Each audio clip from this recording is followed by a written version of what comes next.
I'm Taylor Brock. Merrily is away today. It's Monday, December 29th. Today, off the tracks. What CN Rail has to say about a Sunday train car derailment in Winnipeg. Also today, state of emergency. Which First Nations community is facing a major power outage and what caused it?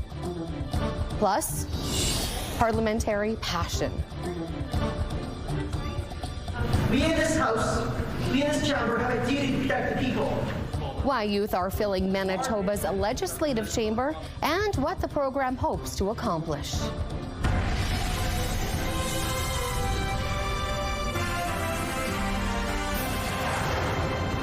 CN Rail continues to investigate after 10 cars derailed in Winnipeg early yesterday morning. Now, this is the scene Sunday near Winnipeg Transit's Jubilee Station in Lord Roberts.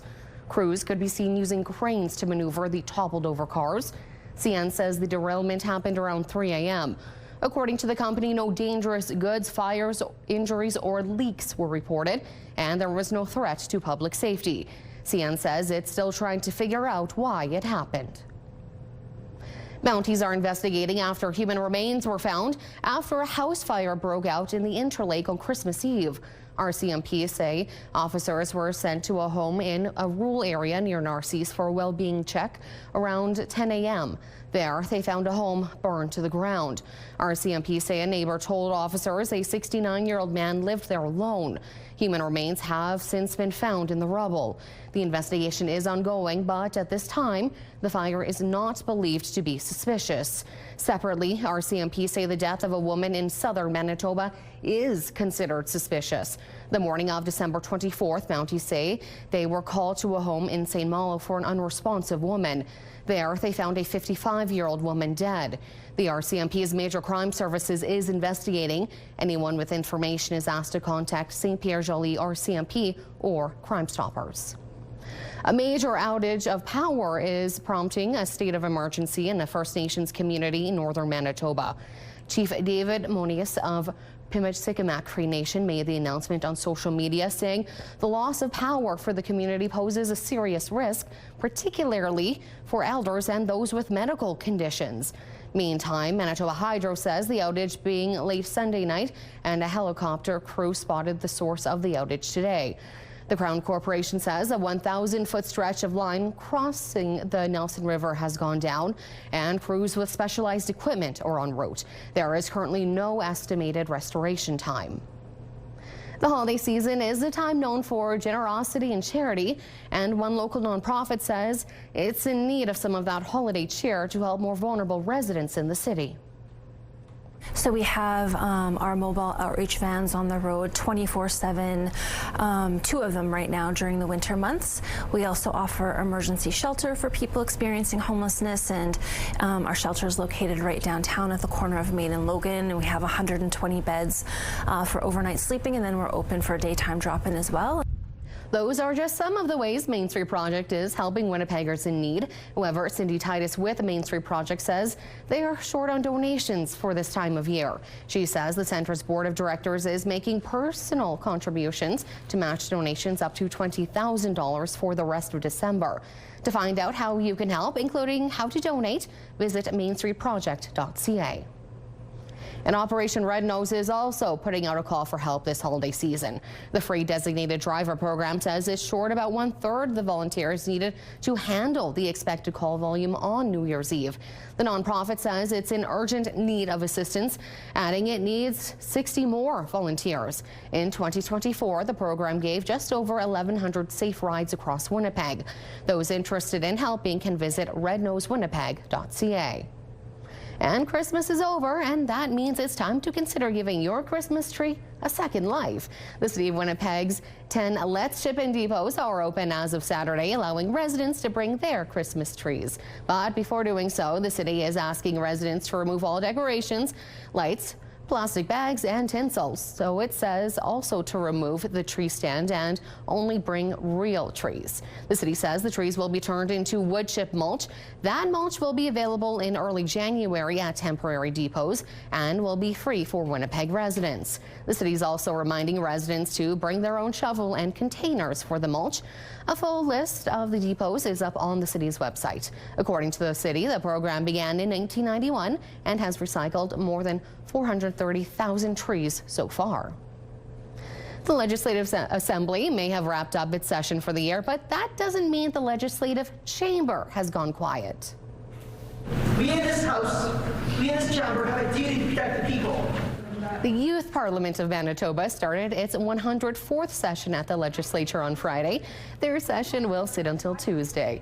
More than 90 students from areas like Winnipeg, Steinbach, St. Teresa Point will debate bills over 9 sittings until Tuesday. Participants are between 16 to 20 years old, with the majority being high school students. The program aims to help youth learn about government and public policy, debating real issues. The organization's chairperson, Charlize Medina, says students are interested in diverse areas of politics. As youth, we care about the world that's going on around us. We are not apathetic to these global issues because we do care about our future. We want to make sure that we live in a world that accepts other people and that continues going on, just like not rife with like conflict and all that. So we want to make sure that our voice is heard and that we represent all the different ranges of like political ideologies and ideas as well. Medina added the organization is nonpartisan but has members with a range of political opinions. And CTV weather specialist Colleen Brady joins us with a first look at your Skywatch evening forecast. Colleen, what are we seeing? Well, we have, 2 days and change, a few hours left before we flip the calendar to a new year. And guess what, folks? There's going to be more snow falling across Manitoba before we get to the new year. Actually, quite a bit before we get to the new year. It's not falling right now, at least not in Winnipeg, but in other parts of the province it is. I will show you how long that will continue and how Winnipeg will be affected. And then, of course, a look ahead to New Year's Eve if you have any plans to head outside, and a look at your forecast, of course, for New Year's Day. All that coming up, but let's take a look right now through the Bath Fitter Live Eye. Bath Fitter, your bath and shower experts for more than 40 years. In Winnipeg right now, it is -19 with a few clouds. It feels a lot colder when you factor in the wind chill. It feels more around -28. Winds coming from the south-southeast at 14 kilometers an hour. The pressure's dropping and the humidity is 76%. Out there on the roads on this Monday, a live look at McPhillips. Pretty busy in both directions there. Now, there was one collision to let you know about. This was at Kenaston at Loxton, but it was about an hour ago. No updates, though, to let us know that it has been cleared. Again, southbound Kenaston at Loxton, and looks like it was certainly causing some delay. Still to come, why some passengers are speaking out against WestJet. Plus, a lot of people are very excited and happy to see it. Driving into the past in Manitoba, the museum celebrating a significant milestone and how you can get a first-hand view.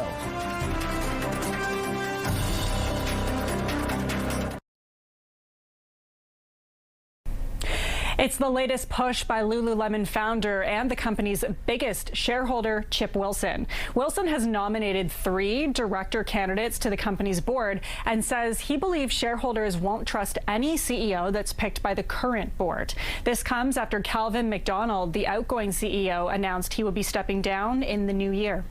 And here are the closing numbers for the day. The Canadian dollar dropped to $73.04. West Texas Intermediate is up to $57.82. Western Canadian Select is unchanged at $44.94. And the TSX lost 103 points today, closing just under 32,000. Those are your business headlines. I'm Lindsay Biscaya. Market Watch is brought to you by Manitoba Blue Cross. Group health plans for any size business. Some passengers living with a disability have been speaking out against WestJet and the weight restrictions it placed on mobility aids. CTV's Alex Carpa spoke with travelers and heard about the impact.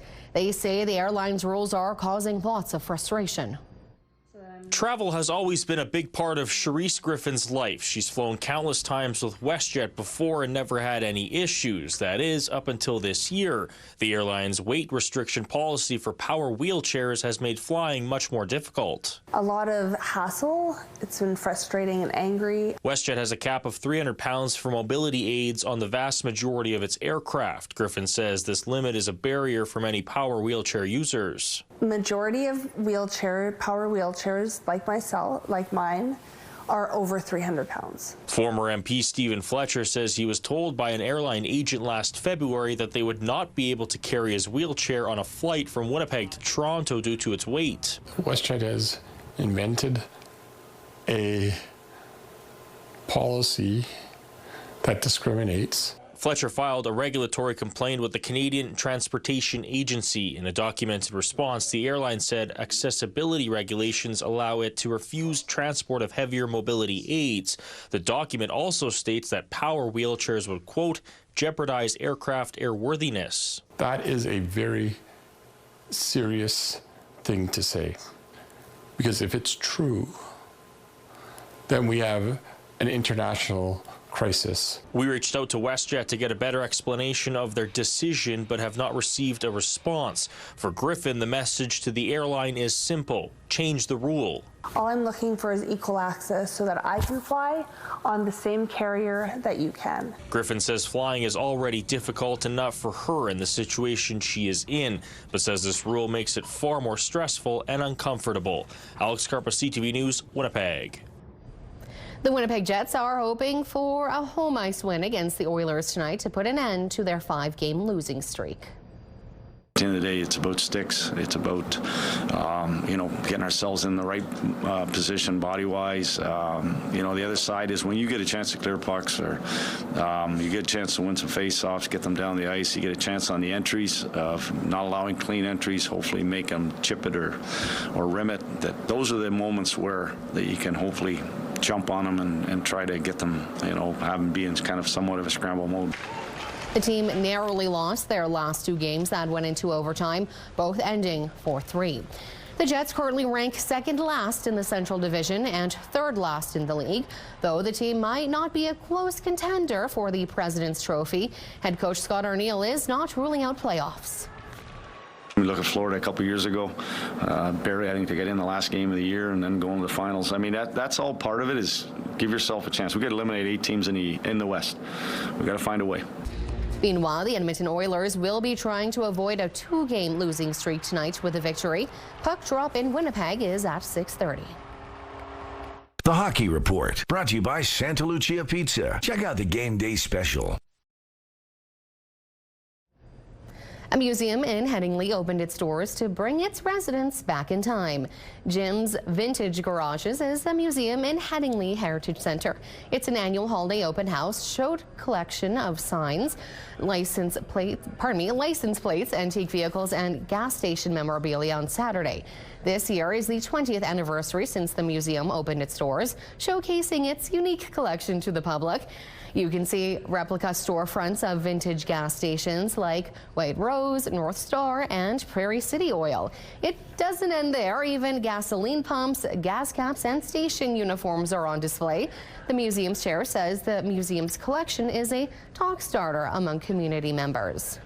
Of course, a lot of our older generations from the community that actually lived these storefront items and, the different gas stations. There's a lot of relative stories from back in the day when they were younger, and we used to do this and we used to do that. And it's really nice to, when you see something, and have a story behind it. It's beautiful for sharing conversation. The museum is open to the public in summer, but only open by appointment in the winter for private tours. You can book an appointment by visiting their website, jimsvintagegarages.ca. Then you must do it. Big numbers for the big screen. Just how much ticket sales netted in the box office since Christmas, and which one topped the list next in Spotlight. Have a news tip? When you see news happening, let CTV News Winnipeg know. Text your tips, pictures, and videos to 10400. That's 10400. Message and data rates may apply.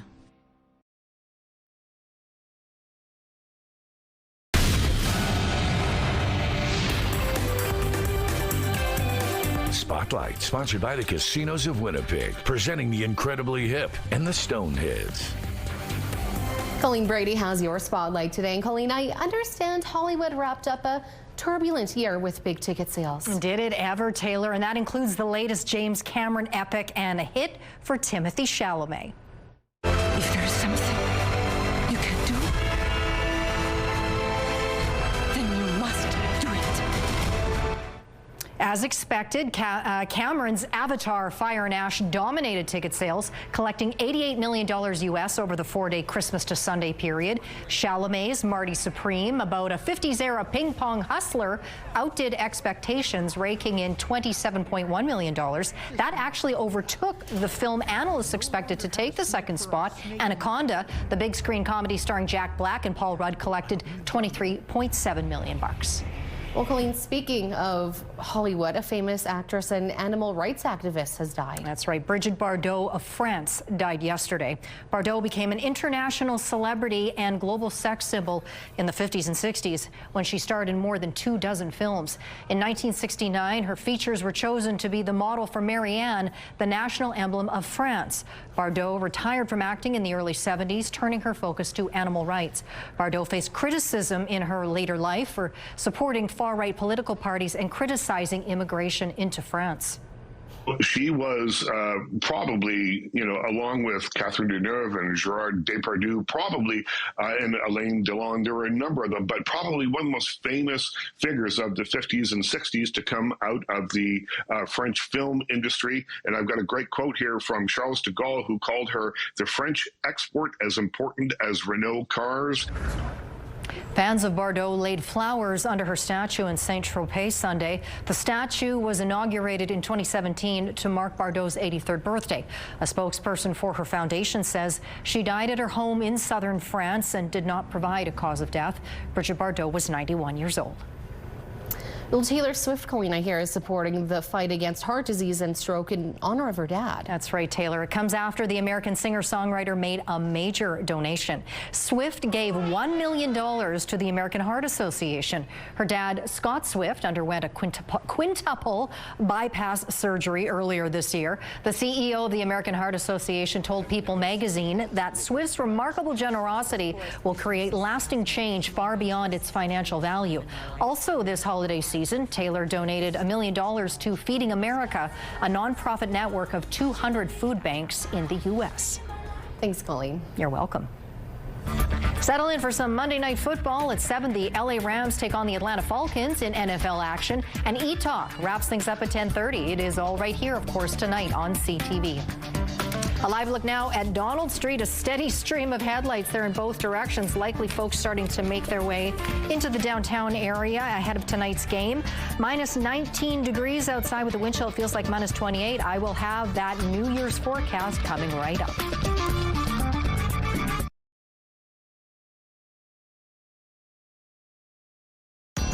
Women's clothing provided by RW & Company. Salon services provided by S&T Spa Salon.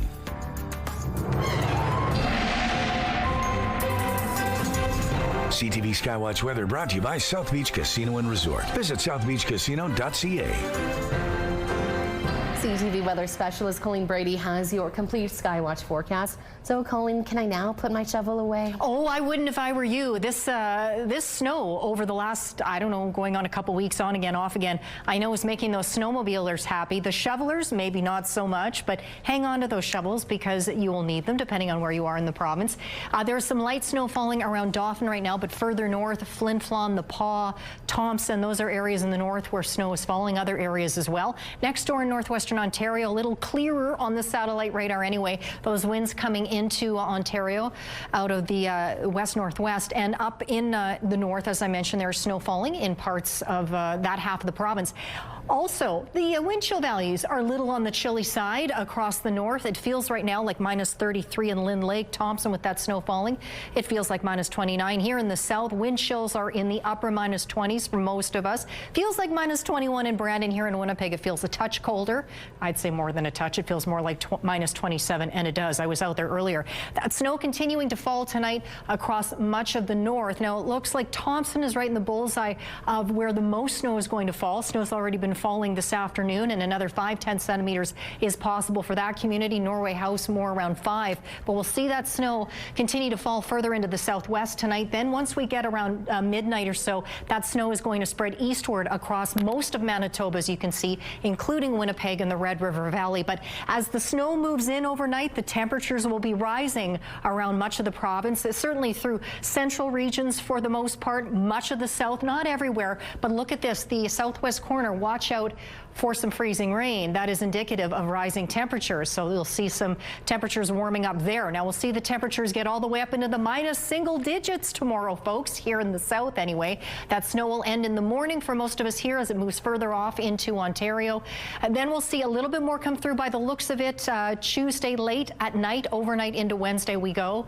Clearing out though for the northern half of the province on Wednesday, the last day of the year.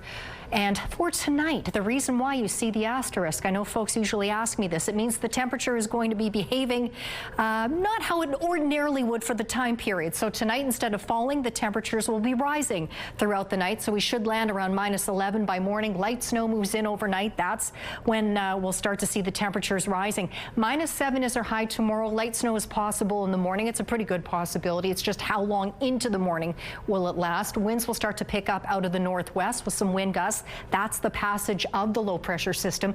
Wednesday, last day of the year, minus 20. If you're heading out for New Year's Eve, bundle up. Minus 25 is the low. New Year's Day could start off with some snow. Thursday with a high of minus 16 degrees, and then a mix of sun and cloud taking us right through the first weekend of 2026. Our first weather photo, if you look closely, is a double sundog that is out near Pine Dock, Manitoba. That photo is from Shelley.